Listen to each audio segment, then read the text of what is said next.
la présidence de son Excellence, Monsieur le Président de la République, le Conseil des ministres a tenu sa session ordinaire ce jeudi 4 juin 2020 de 12 h à 15 h avec l'ordre du jour suivant. 1. Message de son Excellence, Monsieur le Président de la République. 2. Compte rendu des sessions ordinaires du Conseil interministériel tenu le mardi 5 mars, 21 avril, 19 mai et 2 juin 2020. 3. Questions diverses. Au titre du premier point de l'ordre du jour, le Président de la République a invité les ministres en charge du secteur financier à diligenter le règlement des subventions et autres contributions de l'État, ainsi que la mise en œuvre de toutes les facilités prévues dans le cadre du plan de riposte économique et sociale à la pandémie. Le chef de l'État a instruit le gouvernement à préparer et examiner à la plus prochaine session du Conseil interministériel la deuxième phase du plan de riposte. Le Président de la République a invité les ministres en charge des finances et du budget à soumettre dans les meilleurs délais un rapport ressortant l'impact précis de la pandémie du Covid-19 sur les finances publiques et en particulier l'effet éventuel du ralentissement économique en découlant sur les recettes de l'État. Le chef de l'État a instruit le gouvernement de renforcer les capacités des services concernés à élaborer et diffuser régulièrement les statistiques fiables actualisées sur notre pays, de manière à mieux mettre en évidence les progrès significatifs réalisés dans les différents secteurs de l'économie nationale. Le chef de l'État a apprécié les résultats obtenus dans la lutte contre le Covid-19 et s'est félicité que le taux de létalité en Guinée, à peine 0,6%, soit l'un des plus bas de la sous-région, alors que le taux de guérison, 58% à ce jour, est parmi les plus élevés. Le Président de la République a donné des informations relatives au renforcement des capacités de l'Agence nationale de sécurité sanitaire, ANSS, à faire face à la pandémie et notamment l'augmentation significative des capacités de dépistage avec la possibilité désormais d'effectuer près de 1200 tests par jour, la commande d'importantes quantités de kits de tests rapides, fiables, de masques, tenues, bottes et verrières pour le personnel soignant, l'arrivée imminente en Guinée d'une importante équipe de spécialistes médicaux cubains pour assister nos services sanitaires dans la lutte contre cette pandémie. Le chef de l'État a donné au ministère de la Santé des directives destinées à améliorer la prévention et la qualité de la prise en charge de la pandémie, au nombre desquelles figurent l'intensification et à terme la systématisation des tests de dépistage, le renforcement des barrages filtrants en vue d'éviter la propagation du virus à l'intérieur du pays, la démultiplication des centres de dépistage, l'amélioration du suivi des contacts, la prise en charge des autres maladies endémiques ou chroniques différentes de la maladie du Covid-19, etc. Au titre du deuxième point de l'ordre du jour, Monsieur le Premier ministre a fait le compte-rendu des sessions ordinaires du Conseil interministériel du 5 mars, du 21 avril, du 9 mai et du 2 juin 2020. Le Conseil a successivement entendu le ministre de l'Administration du Territoire et de la Décentralisation, qui a fait une communication relative à la création de l'Agence de financement des communes de Conakry, AFICOM. Il a indiqué que la création de cette agence s'inscrit dans le cadre de la politique de décentralisation qui vise à créer les conditions propices à la dynamique de l'autopromotion des collectivités locales. Il a informé qu'un an après le lancement de l'ANAFIC, le gouvernement, conformément à la loi de finances 2020, vient de se doter d'un nouvel outil de renforcement des capacités financières des collectivités locales. Celui-ci concerne les 5 communes de la ville de Conakry qui souffraient jusque-là d'un déséquilibre d'appui par rapport aux 337 autres collectivités locales de l'intérieur du pays. Le ministre a souligné que cette nouvelle initiative est créée pour contribuer à la fois au maintien du modèle de notre politique de décentralisation, au redressement des finances locales et à la compétitivité des 5 communes dans la mise en œuvre de leur PDL. Elle vise surtout à renforcer la stratégie de modernisation des finances locales, qui est une réponse adéquate à la mise en œuvre d'un des axes importants de la LPNDDL, à savoir la mise en place d'un mécanisme pérenne de financement des collectivités locales. Il a souligné que c'est dans ce sens que l'Agence de financement des communes de Conakry, AFICON, a été créée, conçue sous le même modèle que l'Agence nationale de financement des collectivités locales en Afrique.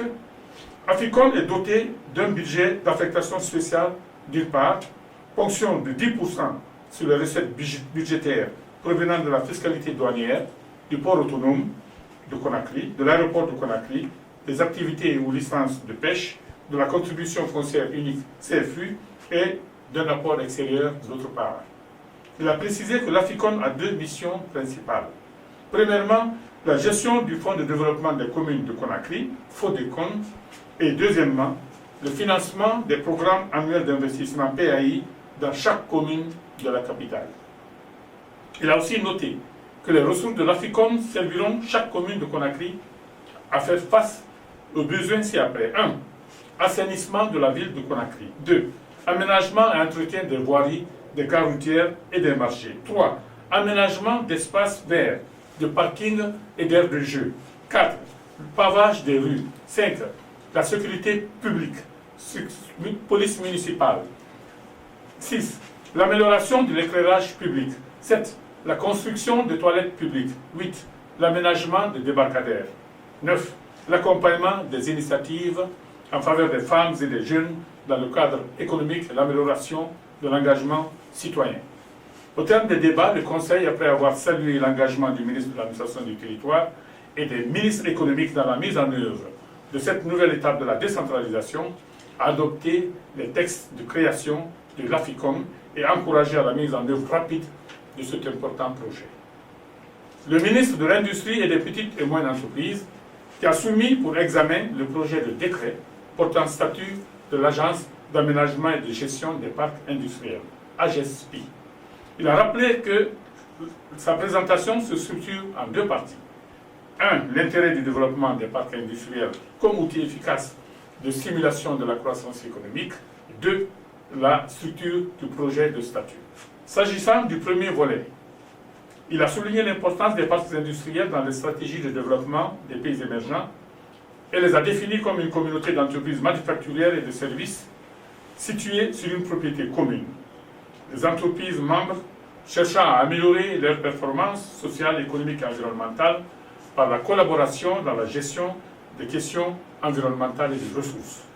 Ensuite, il a décliné les principaux attendus des parcs industriels qui permettent, entre autres, de concentrer les infrastructures nécessaires au développement des activités industrielles dans un secteur limité pour en réduire les coûts et favoriser une utilisation efficace des maigres ressources disponibles, attirer les entreprises et favoriser la création d'emplois et de revenus pour les populations, augmenter le niveau des recettes fiscales, séparer les usagers industriels des autres activités urbaines afin de réduire les impacts environnementaux et sociaux et opérer des contrôles environnementaux localisés spécifiques aux exigences des entreprises industrielles.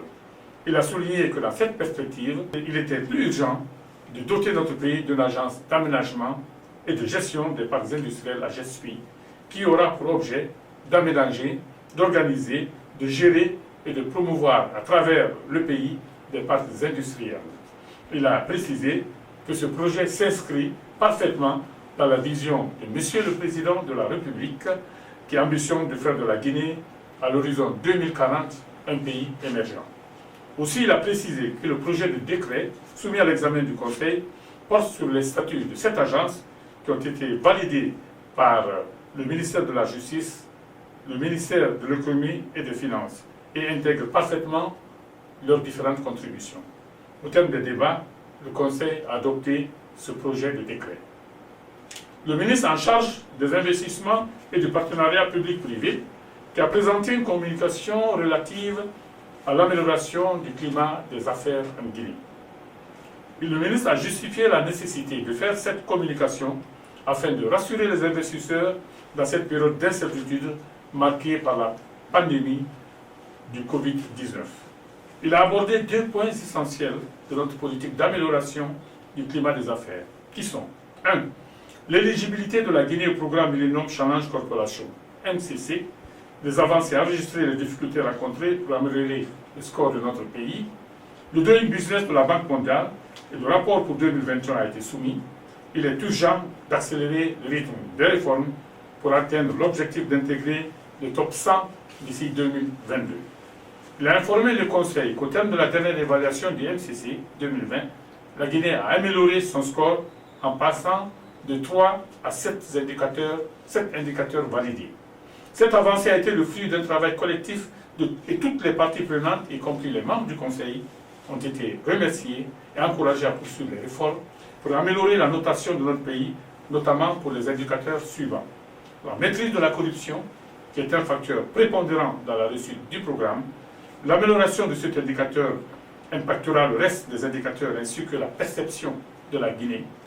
La vulgarisation des réformes réalisées, qui est un élément clé, car les indicateurs sont évalués par des agences indépendantes de notation qui se basent sur le ressenti de la population et une collaboration multisectorielle pour réaliser les réformes nécessaires. Poursuivre les réformes engagées à travers les points focaux des différents départements et les vulgariser auprès des bénéficiaires, tout en maintenant une communication avec nos partenaires.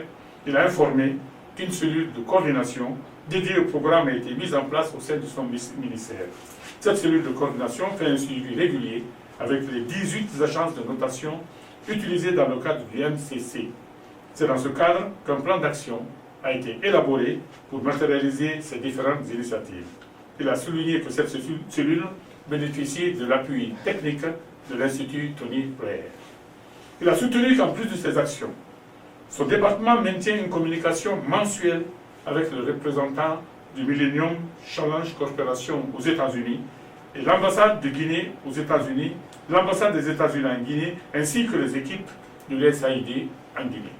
Il a indiqué que la Guinée a progressé sur l'évaluation du MCC, mais les acquis doivent être pérennisés et les efforts accélérés pour assurer l'éligibilité de notre pays au programme. Pour ce faire, le ministère en charge des investissements et des partenariats publics-privés sollicite l'appui du Conseil pour les actions suivantes. Le maintien des indicateurs déjà acquis à travers une importante vulgarisation des réformes, le soutien aux réformes suivantes répondant aux atteintes des critères du programme, la maîtrise de la corruption. Il a conclu que pour accélérer l'éligibilité de la Guinée au programme MCC, il recommande un appui fort du gouvernement en inscrivant l'atteinte des programmes Seuil et Compact du MCC comme programme d'intérêt national. Il a évoqué que si le vaste chantier de réformes engagées de concert par tous les départements sectoriels a certes permis de réaliser une avancée significative, perceptible, mais des efforts devraient encore être fournis pour continuer à identifier et à mettre en œuvre des réformes et surtout à les vulgariser. La Guinée a encore de nombreuses réformes en souffrance qui ne peuvent être validées par le Doing Business que si des efforts considérables sont consentis par les différents départements ministériels, notamment le guichet unique du commerce extérieur, la conduite des inspections conjointes des chantiers de construction par les services du ministère de la Ville et de l'Aménagement du territoire, la loi portant création, organisation et fonctionnement des juridictions du commerce, le dépôt des plaintes en ligne dans le cadre des services de la construction et de l'habitat, la mise en place effective du guichet unique du permis de construire. Le ministre a terminé en soutenant que la crise engendrée par la pandémie du coronavirus et son impact sur l'économie mondiale oblige à redoubler d'efforts pour assurer la compétitivité de notre pays afin de continuer à rassurer les investisseurs locaux et étrangers. Au terme de la présentation, le Conseil a approuvé la communication du ministre et soutenu les réformes proposées. Le ministre des Mines et de la Géologie, qui a fait une communication relative à la convention de base pour l'exploitation des blocs 1 et 2 de Simandou par le consortium SMB Winning. Le ministre a rappelé que dans le cadre de la mise en valeur des ressources minérales du pays, l'État guinéen a fixé la diversification de l'exploitation minière comme l'un des principaux objectifs de sa politique minière. C'est dans ce cadre que des travaux de recherche effectués sur les gisements de Simandou ont mis en évidence un gisement de minerai de fer d'une teneur exceptionnelle. Les gisements de Simandou sont les plus grands gisements de minerai de fer de haute qualité inexploités et connus à ce jour dans le monde. Pour la valorisation de ces gisements, une procédure d'appel d'offres a été organisée par le ministère des Mines et de la Géologie pour l'attribution des droits miniers sur le gisement du minerai de fer des blocs 1 et 2 de Simandou.